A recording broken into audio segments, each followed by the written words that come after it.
hablar de mujeres, patriarcado, religión y feminismo y laicismo. Y me complace ver aquí a muchos hombres, porque es muy importante. También el feminismo es una ideología que sirve para todos, no solamente para las mujeres.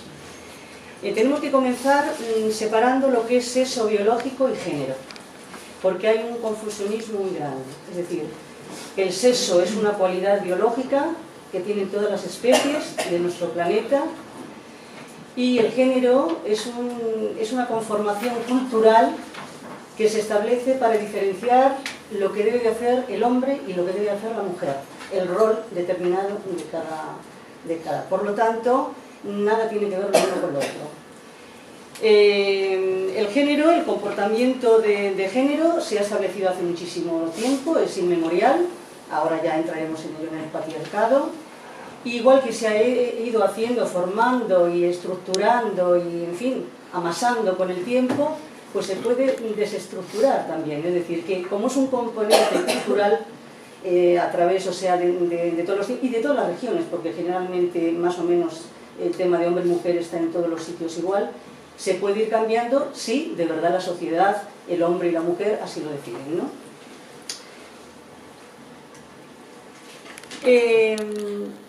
De la maternidad se ha hecho todo un corpus para hacer la diferenciación, no solamente biológica, porque efectivamente eso existe y eso es indudable, nadie puede dudarlo, sino para establecer qué es lo que tenía que hacer la mujer en sociedad y el hombre en sociedad.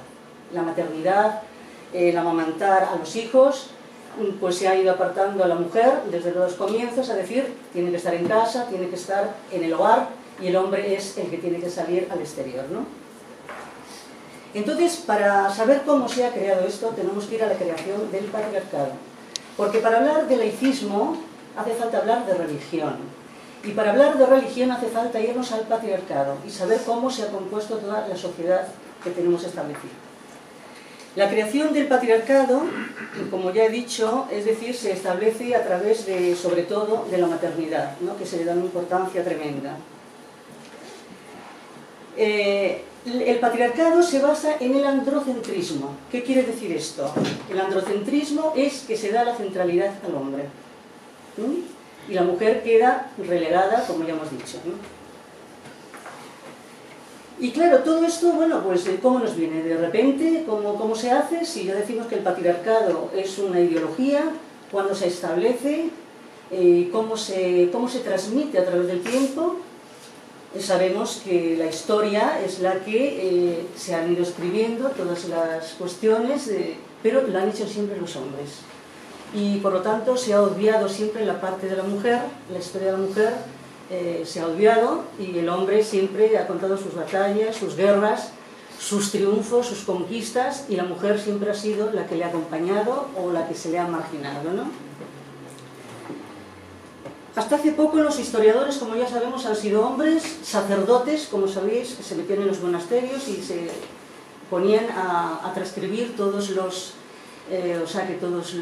manuscritos que se iban haciendo, ¿no?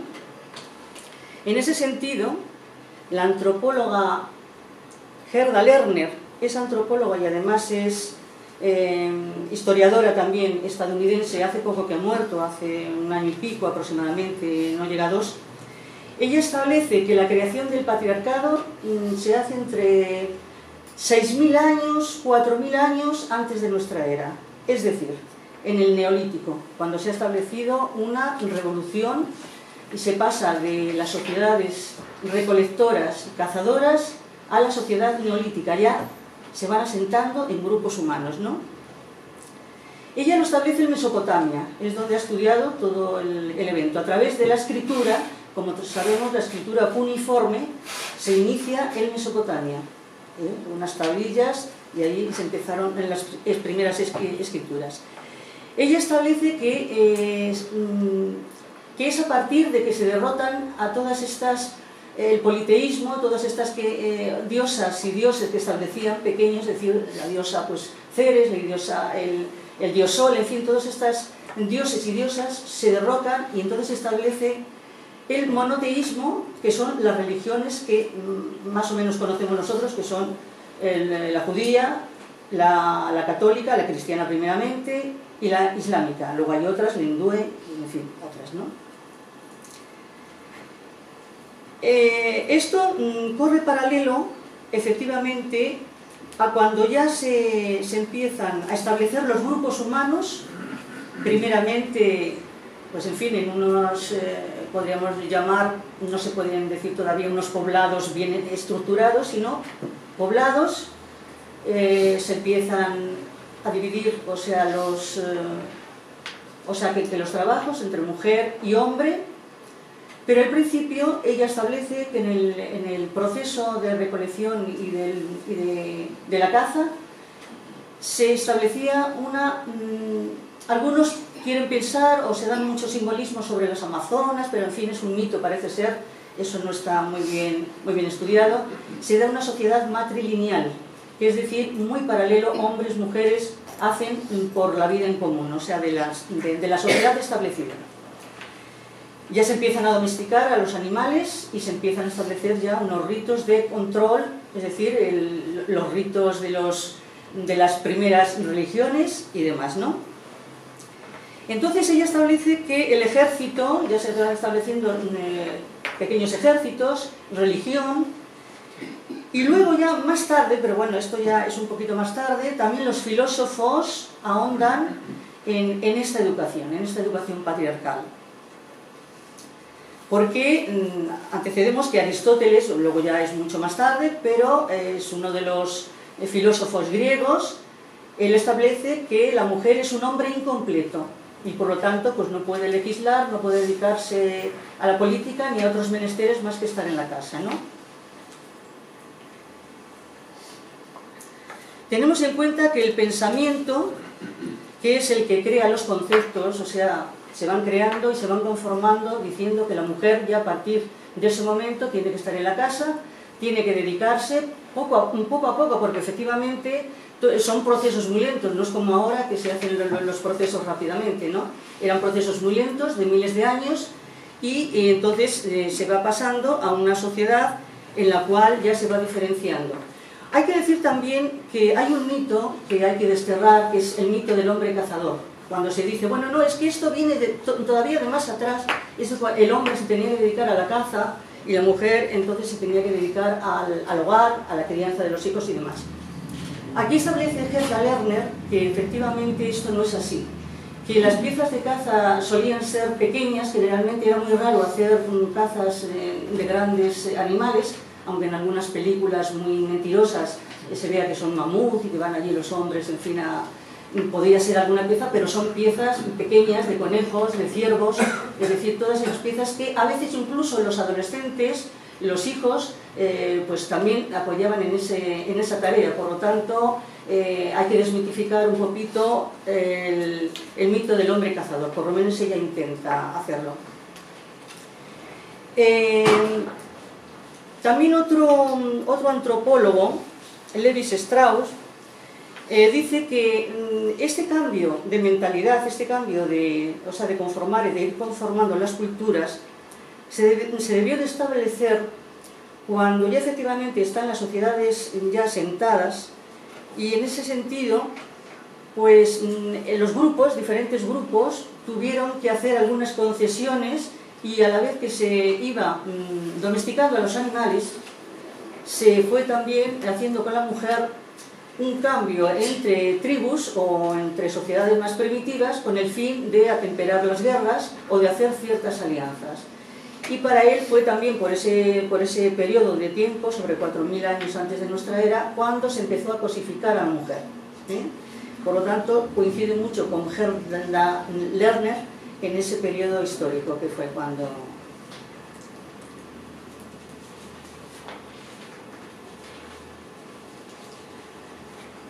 La civilización occidental, aunque esto sucede en Mesopotamia, en Oriente, ha ido cogiendo todos estos estructura cultural, porque no olvidemos que las religiones monoteístas se fundan en aquella zona, tanto la judía como la cristiana, y luego se trasladan a Occidente.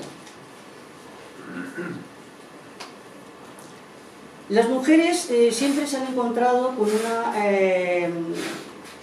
con una situación marginal, alejada de toda educación, como sabemos, a través del tiempo, y eso ha hecho que se vaya perpetuando en ella, es decir, esta asunción, ¿no? Esta asunción de esa cultura que poco a poco se le ha ido dando, es decir, apartando de todo el protagonismo histórico, político y cultural.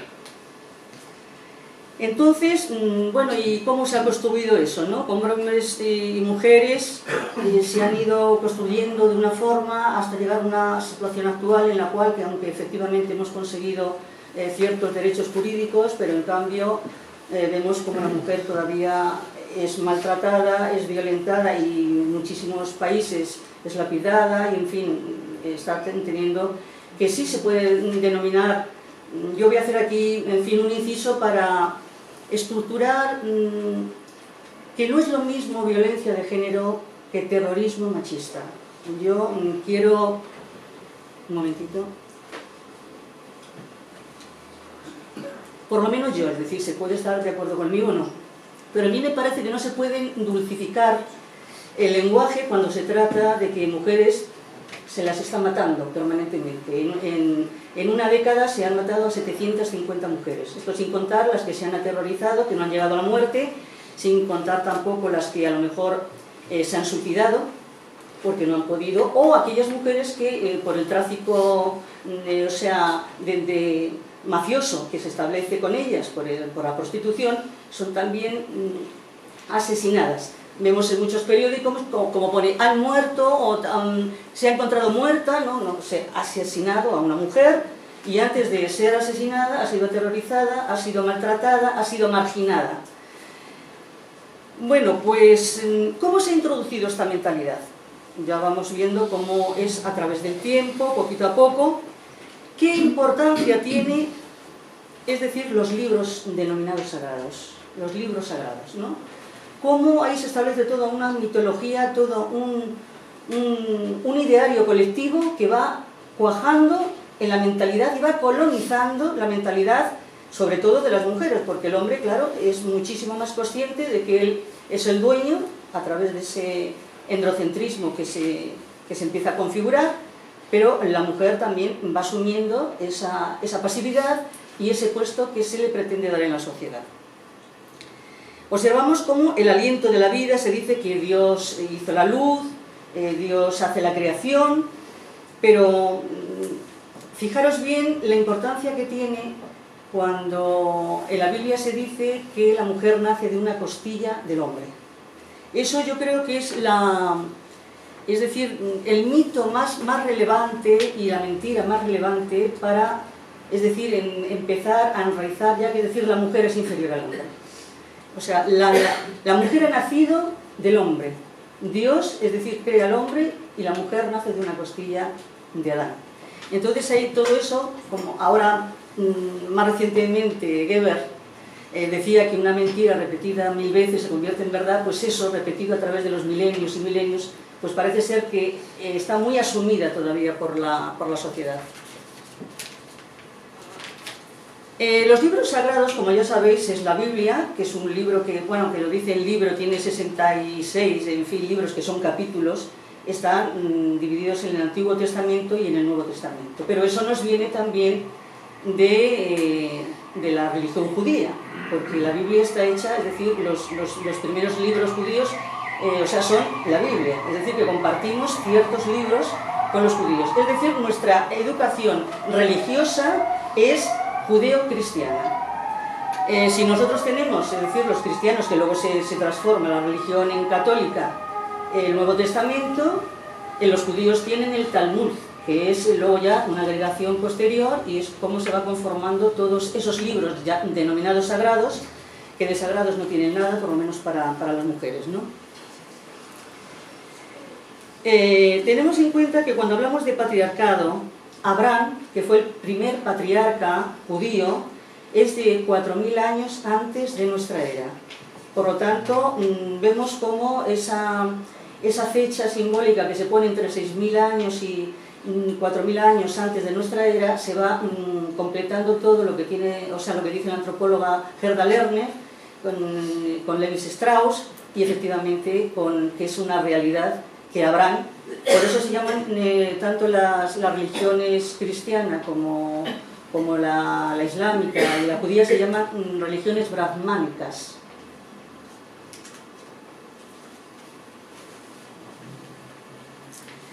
Si vamos a esta moral religiosa que se nos va introduciendo a través de las religiones, que es la cultura, en realidad es una cultura, porque los usos y costumbres se van asentando en estas religiones, observamos que la mujer judía no tiene ninguna relevancia, que es tratada como una propiedad más, que en realidad no tiene, efectivamente, cuando se da, no tiene capacidad jurídica ni para comprar ni para vender, es decir, para nada. Esta sujeta no tiene, es decir, no es sujeto histórico, sino es hija de, esposa de, hermana de. Esto se va a repetir también en todas las religiones, por eso hablamos de moral, pero no solamente dentro de la religión, en la burocracia religiosa, sino a nivel general. Podemos decir que tenemos una sociedad, una cultura religiosa, pero más allá de la propia religión de la Iglesia. Por eso es tan importante la separación, porque claro, a medida que se vaya separando, se va quitando influencia, ¿no? Pero no, la Iglesia quiere colonizar no solamente los cuerpos y la mente de las mujeres, sino que quiere decir colonizar, o sea, a creyentes y no creyentes, le da igual, o sea, sus normas, su moral, intenta imponerlas a todo el territorio. Vemos ahí que tenemos el Estado Vaticano, que para mí es como si fuera un imperio, donde se tienen, en fin, sedes en todos los sitios, en casi todos los países, ¿no? Occidentales sobre todo. El estatus de la mujer judía permaneció inalterable hasta bien entrado el siglo XII, donde ya ahí al parecer, pues, los hombres, efectivamente, los rabinos establecían que sí, bueno, había que darle cierta importancia a la mujer, había en el sentido de que aprendiera ciertas normas y si iba a la sinagoga, pero tenían que estar separadas del hombre, es decir, que no se les consentía, no sea que se fueran a distraer. Eso pasa exactamente igual en la religión islámica. Van a las mezquitas y están separados hombres y mujeres. En la moral cristiana sabemos efectivamente que pasa lo mismo, la mujer no tiene reconocimiento y que aquí sí somos más conscientes, porque lo conocemos más nuestra religión, lo que decían los santos varones, que eso iba a misa, por así decirlo, ¿no? Decir también que del androcentrismo creado por la ideología patriarcal se genera la misoginia, que como ya sabéis es el odio hacia las mujeres. Eso ya está, es el punto ya álgido, ¿no? El machismo que mata, la misoginia que degrada a las mujeres y que, en fin, las ve como diablos a veces. San Ambrosio decía que la mujer es la puerta del infierno. Fijaros las connotaciones que daban a la mujer.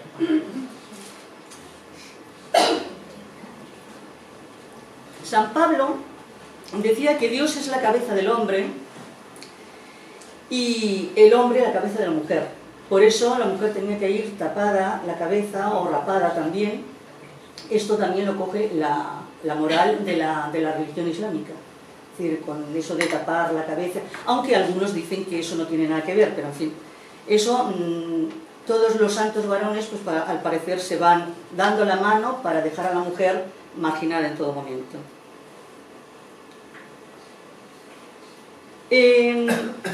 La religión, estas tres religiones monoteístas, quieren que la mujer sea simplemente un accesorio del hombre, está para servir al hombre.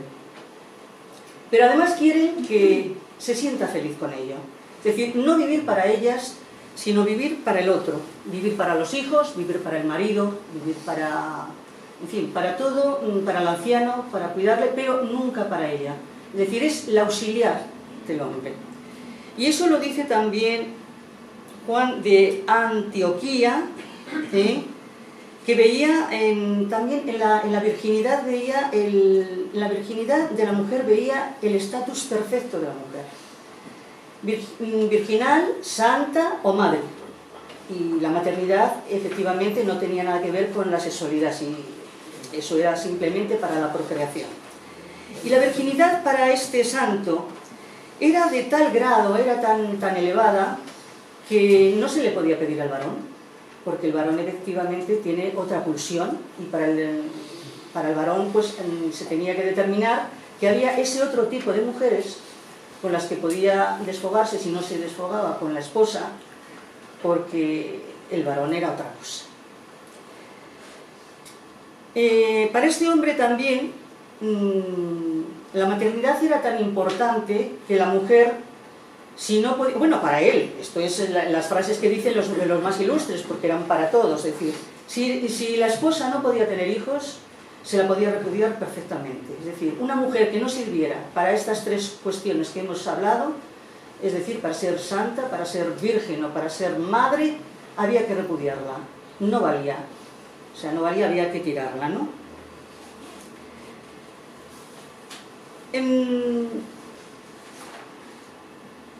Santo Tomás de Aquino, por ir así a personajes como más relevantes, como todos sabemos era un teólogo, un filósofo teólogo, tenía el pensamiento aristotélico. Con el Renacimiento y con el siglo XIII, XIV, ya se empiezan a retomar otra vez las filosofías de los clásicos griegos, se retoma mucho el platonismo, el aristotelismo, es decir, que todos estos filósofos se van otra vez recuperando y efectivamente tiene el mismo pensamiento que decía Aristóteles. La mujer es un varón incompleto y entonces efectivamente no podía hacer nada que se saliera de la maternidad, que se saliera del amamantar y de servir al esposo para lo que quisiera. Auxiliar en la vida, ¿no? Pero aquellos que después reformaron la Iglesia Católica, como fue Calvino o Lutero, pensaban exactamente igual. La mujer no es más que un añadido del hombre. Fue creada a imagen de Dios, pero como compañera y asociada del hombre para ayudarle en la vida, pero no para tener vida propia. La moral religiosa del Islam es exactamente la misma. Todo lo vemos continuamente, es decir, al parecer solamente tiene un libro, así como la religión judío-cristiana tiene más libros, el Corán solo tiene un libro y efectivamente no, se habla muy bien de los justos y las justas, ahí sí que hay una diferenciación entre el lenguaje, pero al final no hay justicia y las mujeres pues ya sabemos cómo son tratadas, ¿no?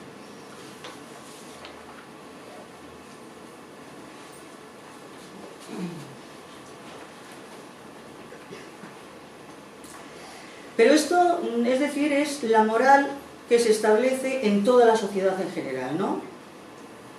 En creyentes y en no creyentes. Pero bueno, ¿qué pasa en el seno de las religiones? Es decir, las mujeres cuando ya deciden incorporarse a una religión determinada, ¿qué pasa en ese seno?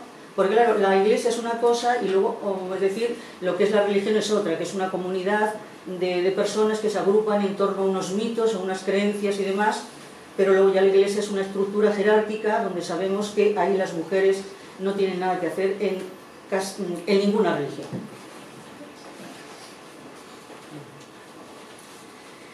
En la religión judía, como ya habíamos hablado, la moral que se establece judía, tiene los mismos principios religiosos que la Iglesia Católica.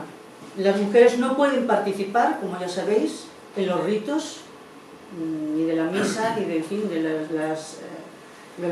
los ritos que tienen continuamente. O bien en las mezquitas, o bien en las sinagogas, o bien en las iglesias nuestras. Pero no obstante, al final, después de muchos congresos que se hacen, la Iglesia judía, en el siglo XX ya se establece, a través de todas estas presiones que se dan a través de las mujeres religiosas, se establece que sí, bueno, pueden ser rabinas, o sea, pueden dar el rito, ¿no?, en ese momento en las sinagogas. Esto se hace a mediados del siglo XX, pero hasta finales pues no hay algunas mujeres que se incorporan ya de pleno derecho. O sea que sí hay algunas rabinas, o sea, ya hay rabinas, ¿no? En la iglesia anglicana también ocurre, no hace mucho, hace yo no sé, un año y pico, 2 años creo que no llega, cuando ya efectivamente se introduce ya también a la mujer para dar los ritos religiosos, incluso hay una obispa. Pero ¿qué ocurre con la religión católica? Aquellos que son, ya sabéis que la religión anglicana es una mezcla entre la católica y se hace una renovación, porque ya sabéis que aquel rey que no le dejaban casarse con Ana Bolena, pues hace una religión a su modo y a semejanza para repudiar a la reina española y se casa con Ana Bolena, ¿no? Todos aquellos que eran mucho más conservadores en ese sentido, incluso se marcharon a la religión católica, porque aquella pequeñita apertura pues que no les cabía en la cabeza.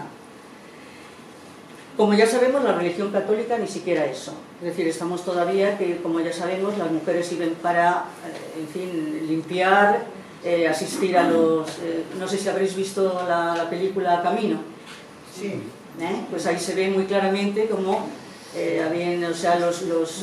los caballeros que van a estudiar para, en fin, para todo tipo de altos cargos, pues son las mujeres, las religiosas, las que les van sirviendo la mesa, las que cocinan, las que limpian, pero no tienen ninguna otra solución. O sea, que así lo había dicho Dios, y que además Cristo se rodeó de 12 apóstoles y que, en fin, que no había otra solución. Incluso este Papa, que tenemos mucho más, que dicen que campechano, que majo y todo esto, ¿no? Pues nada, que no lo admite. En la religión musulmana pasa exactamente lo mismo. Allí no hay un clero, como conocemos en el resto de las religiones monoteístas. Cualquiera puede ofrecer el rito religioso, siempre que se lo conozca bien, y a las mujeres no se les permite dar. Últimamente sí se acepta que la mujer pueda darlo, pero solamente puede dar clases del Corán a mujeres, pero no en las mezquitas, sino en casas y en locales particulares, ¿no?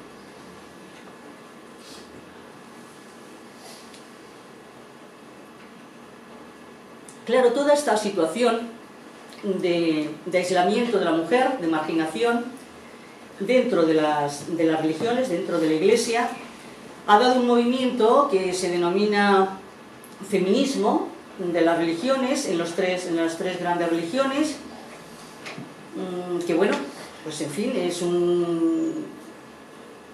una situación que ellas ven que pueden intentar ahí lograr cargos, que pueden intentar también, pues no sé, ofrecer una variante también, es decir, de la religión, que no sea tan patriarcal, que no sea tan machista, y ellas aspiran a eso. Ahora bien, eso ya cada cual puede opinar lo que su racionamiento a través de todo el proceso considero oportuno, y yo por mi parte considero que si se puede decir, si se trata de debilitar un poquito al patriarcado, pues bueno, pues puede ser. Ahora, si se trata de que las mujeres, no solamente las religiosas, sino todo tipo de mujer, quitar, es decir, esa cultura patriarcal que tanto mal ha hecho a las mujeres, que las ha marginado, pues entonces pues, no es bastante, por lo menos para mí, ¿eh? Esto es una opinión personal mía, no es decir que no es de recibo, pero así efectivamente muchas mujeres están trabajando en el seno de las iglesias. Hay un movimiento muy importante en el feminismo católico, que se denomina católicas por el derecho a decidir, que sí, en la apertura del aborto son bastante abiertas en ese sentido, dictaminan que ellas son, es decir, que Dios les ha dado una capacidad para decidir por ellas mismas, son bastante activas en ese sentido, pero claro, todo dentro de la Iglesia Católica, es decir, ellas no renuncian, sino que dicen que dentro de la Iglesia Católica se pueden lograr movimientos, aperturas y demás. Entonces, en esa línea, pues siguen trabajando, ¿no? Es una frase muy dada que tiene Marc Grandal, que es la presidenta de esta asociación, que dice que es que ha sido efectivamente pues muy mal interpretada la religión católica, que en realidad pues Cristo se rodeaba de mujeres y que fue María Magdalena precisamente la que anunció que había resucitado Cristo. Entonces, claro, con esas connotaciones pues evidentemente ya se lo puede creer, otras que no creemos en otras cuestiones pues podemos tener nuestras reservas, ¿no? En ese sentido también hay el feminismo islámico, que al parecer ha tenido grandes congresos últimamente en este siglo, en el siglo XXI. En el 2004 fue un congreso muy importante en Barcelona, donde ahí se hablaba de, en fin, de la problemática que tenía la mujer en todas las religiones y querían establecer lazos con otras para intentar a ver cómo, en fin, fue importante. Y luego en el 2010 pues también hubo en Madrid otro congreso muy importante para llamar a todo el mundo, o en fin, a todas las religiones a establecer, y ellas igual, exactamente, dicen que el Corán ha sido mal interpretado, que hay que ir a las fuentes y demás, pero en fin, eso ya es cuestión de cada cual que analice y observe. Entre todo este entramado, así a grandes rasgos, porque no tenemos demasiado tiempo para desarrollarlo, pues entonces hay que recordar a las mujeres pioneras del laicismo, porque ellas lucharon en momentos muy duros, todavía más duros que los que hoy tenemos, para establecer efectivamente, romper con esos tabús, ¿no? O sea, fueron mujeres muy valientes. Hay muchísimas, ¿no? Pero nos podemos fijar en algunas, en las más relevantes, para dictaminar, es decir, cómo también se fueron abriendo frentes, por así decirlo, y se fueron pues debilitando ese radicalismo católico, ¿no? En España. Vamos a hablar de algunas de ellas. Hay que tener en cuenta que estas mujeres, en fin, había, como ya sabéis, una incultura tremenda. Solamente cuando había una familia, dinero, pues se le daba al hijo los estudios. La mujer siempre se la sometía, en fin, a cuidar a los hermanos o a ayudar a la madre en el hogar. Y en ese contexto tan reducido de conocimiento, que salieron estas mujeres también, aunque en fin, ellas también por su cuenta estudiaron y demás, es decir, fueron mujeres que rompieron, o sea, con el entramado, ¿no?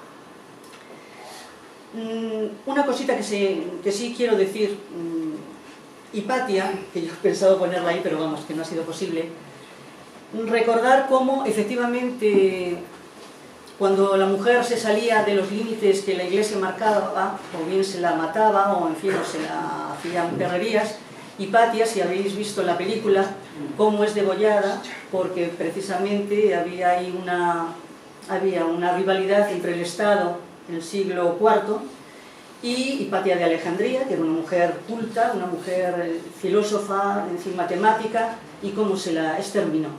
Es decir, eso es algo que nos debe de quedar a todas, es decir, cómo aquella mujer tan culta que daba por la ciencia y el laicismo y se salía de todos esos parámetros religiosos, fue asesinada de forma impresionante. Amalia Domingo Soler es una mujer sevillana, pero que muere en Barcelona en el 1909.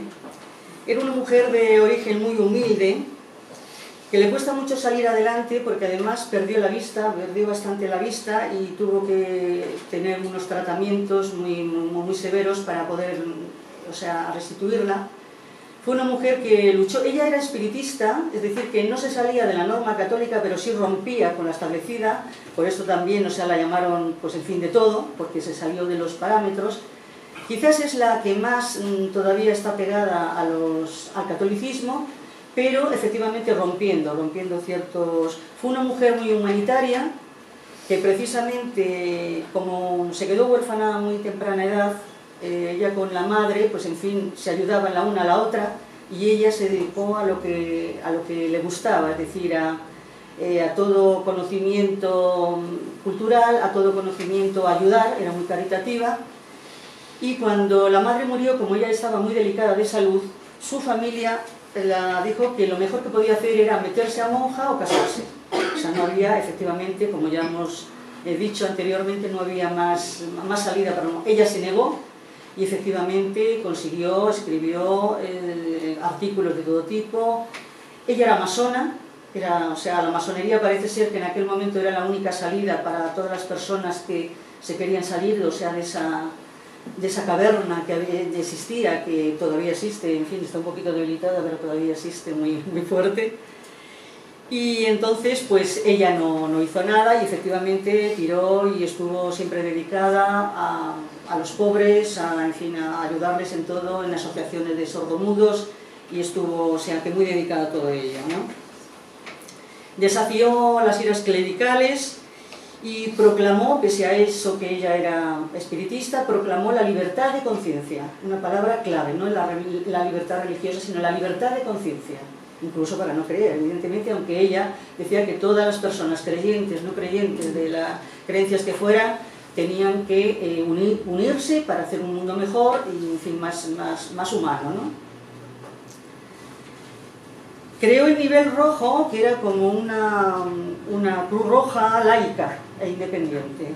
Y a ella pues se dedicó efectivamente, como ya hemos dicho, en fin, a educar a quien podía asistir y, en fin, a toda ayuda caritativa. Era contemporánea de Ángeles López de Ayala, también nacida en Sevilla y también murió en Barcelona. Dos sevillanas que fueron allí y allí murieron, ¿no? Esta mujer quizás fuera un poco más culta, en el sentido que se educó, era de una familia un poco más culta, era escritora, escribió diversos artículos, entró en muchísimas, en fin, revistas literarias y políticas, era también dramaturga y hizo varias obras de teatro, algunas de ellas se llegaron a estrenar.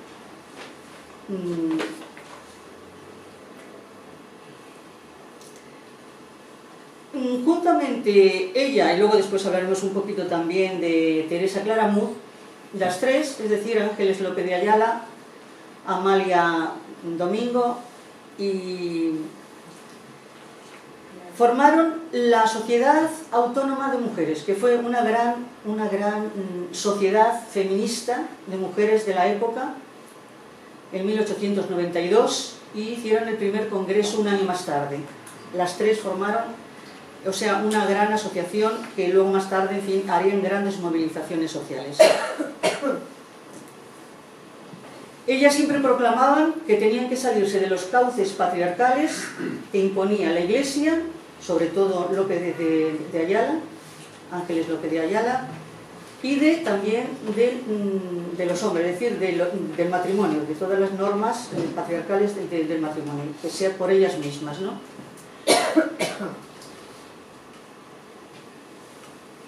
En este sentido, esta mujer creyó tanto en el laicismo, que ella cuando se casa,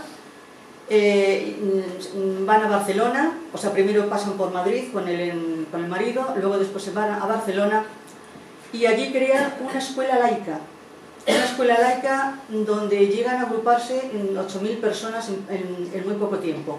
Durante la mañana era para niños y niñas, una escuela totalmente laica, alejada de todos los ritos religiosos, y por la noche, o sea, era para adultos también, para edad.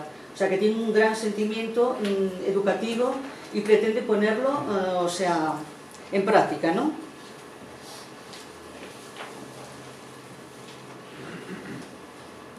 Esta mujer es muy curioso porque quizás por eso precisamente le vino este gran laicismo, porque además se educó en un colegio de monjas, Ángeles López de Ayala. Puede ser que lo que viera le hizo. Luego después también estuvo un tiempo en una orden religiosa, pero claro, era incompatible con su forma de pensar, se salió. Fue una mujer que ha escrito muchísimos libros a muy temprana edad, y entonces, pues en fin, ya vemos cómo su ánimo de lucha y además de educador, su ánimo educador la lleva a crear esta escuela laica, ¿no?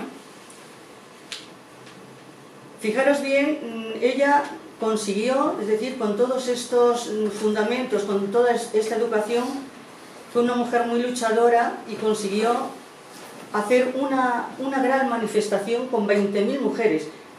Eso es lo que pone en la historia, es decir, es algo tremendo, ¿no? Es decir, que solamente que de mujeres que ya concienciadas por la situación no solamente religiosa, sino por la situación que se vivía en el trabajo, de opresión, de bajos salarios, de muchísimas horas de trabajo, de falta de consideración, pues entonces consiguió un gran movimiento de mujeres, que se dice que fueron 20.000 mujeres, ¿no? Funda diversas revistas,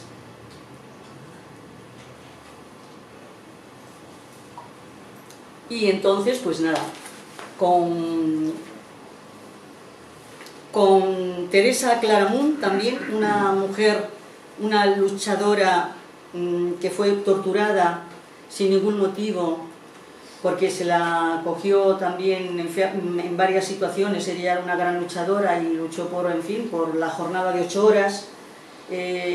Fue muy activa en la declaración de huelgas. Ella era del ramo textil, era una mujer trabajadora del ramo textil. Se casó también con un hombre anarquista, con un Antonio, ahora mismo que no recuerdo el apellido, por ahí alguien lo sabrá.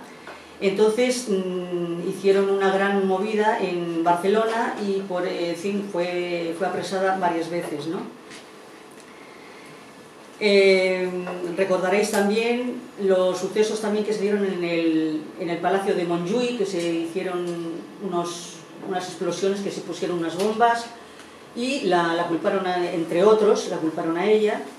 Ahora fue luego después una prisión militar, está en Barcelona, en el Monte, y en ese sentido pasó de cárcel en cárcel, fue torturada, a pesar de que luego después salió, es decir, no era culpable de nada de los cargos que se le imputaban, pero estuvo en la cárcel. También la mandaron al exilio. Por lo tanto, fue una mujer duramente castigada. Yo he recogido aquí, no os la voy a leer porque es muy larga, una carta, pero merece la pena que os metáis en internet y se lo podéis leer, o si alguna queréis, yo lo tengo en mi ordenador y me dais el correo electrónico, porque es muy sabrosa. Son 4 hojas, porque dijo que en la cárcel, ella hace luego después todo una carta muy larga de lo que pasó en la cárcel después de los sucesos de Montjuïc, de cómo las trataron y de cómo una tal Sor Juana las trataba a las mujeres cuando decían: hermana, que yo no he hecho nada, que yo no tengo nada que ver. Mujeres que habían dejado abandonadas a los hijos porque se las llevaban y no tenían en cuenta si los hijos tenían, una ayuda a través de los padres o de otros familiares. Y entonces esta hermana les decía, es que me impresionó mucho, dice: no puede ser, dice, somos inocentes, dice, no puede ser, es imposible, respondió fríamente la hermana, no son ustedes casadas, son malas y es menester que se vuelvan buenas. Es decir, esa era la caridad cristiana que ellos tenían, ¿eh? Es decir, da aquí reseñas de todo lo que sufrió y demás. Es desgarradora esta carta, ¿no?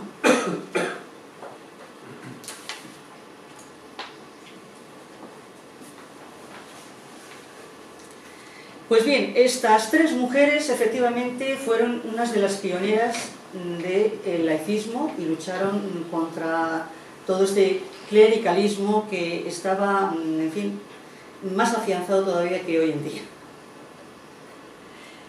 Teresa Claramunt, cuando fue de las últimas veces, porque también estuvo en Inglaterra exiliada y en Portugal, cuando regresó ya estaba tan deteriorada su salud que ya al poco murió.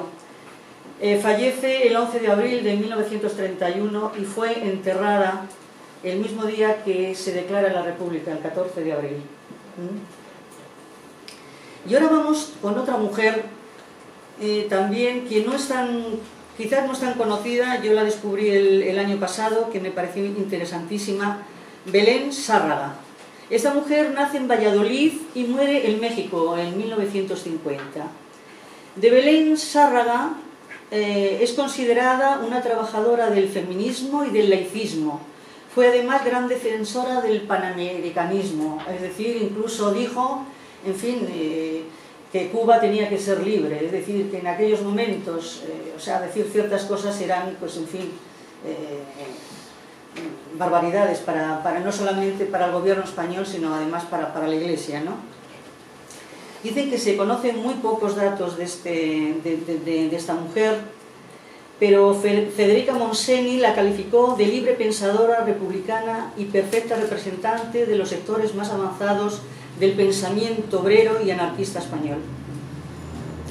Afirmaba que feminismo y laicismo debían confluir porque las religiones habían convertido a las mujeres en seres dependientes y sin derechos. Esto también lo decía mucho Teresa Claramunt, es decir, que se tenían que emancipar las mujeres, que la religión y el matrimonio a veces pues, tenía sometida a la mujer, el matrimonio en unos casos más que en otros, la religión siempre. Incluso Belén Sárraga participa en un mitin en Valencia donde aboga por la independencia de Cuba, eso es lo que os he comentado, y la restauración de la República aquí en España. Esta mujer tuvo que marcharse, efectivamente, estuvo a caballo entre América y España porque su padre era un conspirador nato de la monarquía, se le mandó a Puerto Rico, allí ella hace sus primeros años de la educación, pero es en Barcelona donde se va en fin, a formar, ya decir, hace maestría y hace también algunos cursos de medicina. Esta mujer está, efectivamente, cuando ya la República se derrota, se marcha a América y allí es constantemente, hace un recorrido impresionante por todos los sitios, por Chile, tiene bastante amistad con Mariátegui, en fin, por muchos sitios, o sea, por Argentina, por México, finalmente, que allí es donde muere. Ella hace un libro que se llama El clericalismo en América y dice efectivamente que España lo único que ha hecho ha sido depredar a las regiones americanas, cogerles todo lo que ellos, tenían de riqueza y que encima les llevó la cruz, es decir, la cruz y la espada les llevó. Entonces es una firme defensora de los pueblos americanos. Al parecer hay por ahí un libro, y yo voy a intentar localizarlo, a ver, que habla de ella, pero en fin, no puede ser un poquito difícil, a lo mejor puede conseguirse, ¿no? Tuvo muchísimos encontronazos con muchos hombres que se llamaban ilustrados, pero que eran ilustrados para el 50% de la población, porque cuando muchas veces se habla de los ilustrados, tenemos que decir que para quién eran ilustrados, porque precisamente se reconocieron los derechos del hombre, pero no los derechos de los hombres y de las mujeres. Los ilustrados eran, si nos metemos a ver todas sus biografías y todo lo que decían, bastante machistas en general, menos alguno por ahí que se sale un poquito. Rousseau era en sus libros que él pretendía educar a mujeres y a hombres, pues determina cómo es decir, cómo se tiene que comportar en eso que habíamos dicho del género, es decir, hombres y mujeres. Por tanto, en ese sentido, ella es una eterna, es decir, polemista, va con la verdad que ella cree necesaria por todos los sitios y diciendo lo que cree conveniente decir, su pensamiento. No le importan las iras clericales, la van a insultar mucho porque, claro, evidentemente era una mujer que se había separado. Luego después tiene con los hijos, es decir, uno de los hijos se suicida, en fin, tiene una vida familiar un poco turbulenta y se dice, esta mujer está separada, en fin, se la dice de todo, ¿no? Se dice que es una olvidada de los organismos de la administración, o sea, no está casi reconocida. Murió en México, como ya hemos dicho, ya bastante enferma y cuando tenía 77 años de edad. Regina del Amo hace una carta, que aquí tampoco voy a leer porque además solamente he recogido 2 o 3 líneas, hace una alabanza precisamente de otras mujeres también, y de esta también, de Rosario de Acuña, que también, es decir, hay otras muchas mujeres, lo que pasa que no nos da tiempo en tan corto espacio de tiempo que tenemos. Algún día yo creo que teníamos que dedicarlo a hablar solamente de las mujeres, no solamente de las más famosas, sino porque, claro, evidentemente, cuando se habla de las más relevantes son aquellas que han pasado a los libros de historia. Hay otras muchas anónimas, hay otras muchas, como esas 20.000 mujeres, ¿no?, que al parecer fueron, ¿sí?, y otras muchas que a lo mejor no están en los libros de historia o están con unos breves párrafos o demás, como es Rosario de Acuña, Regina del Amo. Es decir, que yo creo que tenemos que dedicar, no sé si a través del aula, ¿verdad?, de feminismo, a todas estas mujeres que fueron pioneras en estos momentos tan malos, o sea, donde el clericalismo, porque claro, cuando a veces se dice, o sea, que lo decía Antonio, pues la hicimos solamente, intenta separar, o sea, que la Iglesia no se adueñe del resto, es decir, que quien sea católico que lo sea, si no se mete con nadie, pero que en su ámbito, es decir, que no tienen por qué dictar normas para el resto de la sociedad, ¿no? Pero cuando a alguien se le dice es que anticlericales, bueno, es que la Iglesia, es decir, lo que es la estructura básica de la Iglesia, es muy clerical. Por lo tanto, a veces es bueno ser anticlerical, porque usted se está metiendo en mi terreno, por lo tanto me tengo que defender también, ¿no? Es decir, usted crea, yo no le digo nada, pero no se meta usted en el terreno que no le corresponde, porque no me imponga usted su moral, porque ya tenemos leyes y serán las leyes las que dictaminen en una sociedad las que... Entonces, con este déficit por el tiempo, en cuántas mujeres, porque ya digo que también he visto Rosario de Acuña, que es muy interesante, Regina del Amo, pero no podemos aquí explayarnos con todas ellas, y sí tenemos que hablar de ellas en otro momento, ¿no? Porque decía también de Regina del Amo, es una mujer que estuvo colaborando en hacer cooperativas, es decir, que tuvieron un activismo social muy importante, pero en cambio sea con dos líneas, ¿no? Entonces, dejando aquí todo esto, yo simplemente voy a hacer unas últimas consideraciones para que luego demos el paso, pues en fin, a un coloquio, o como queráis, a vuestras, en fin, opiniones y demás. Yo quiero decir que tanto las feministas que son violentadas por el terrorismo machista, como las no violentadas, no pretendemos hacer del feminismo una opción contraria al hombre, ni muchísimo menos. El feminismo es una opción, como dicen los derechos humanos, para todos.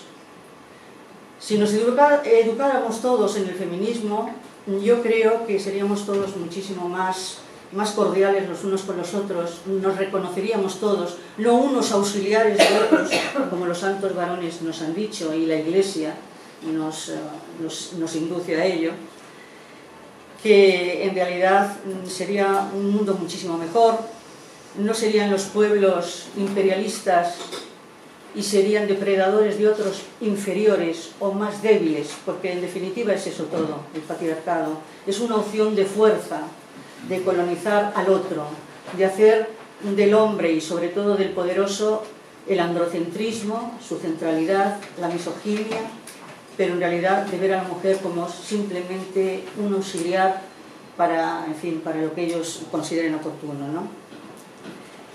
Crear un nuevo paradigma es importante y en esa tarea debemos de estar tanto hombres como mujeres, ¿no? Yo no tengo más que decir, sino que vayamos a esa idea, a ese cambio de paradigma, porque es necesario para todos y para todas, para hombres y para mujeres. Muchas gracias.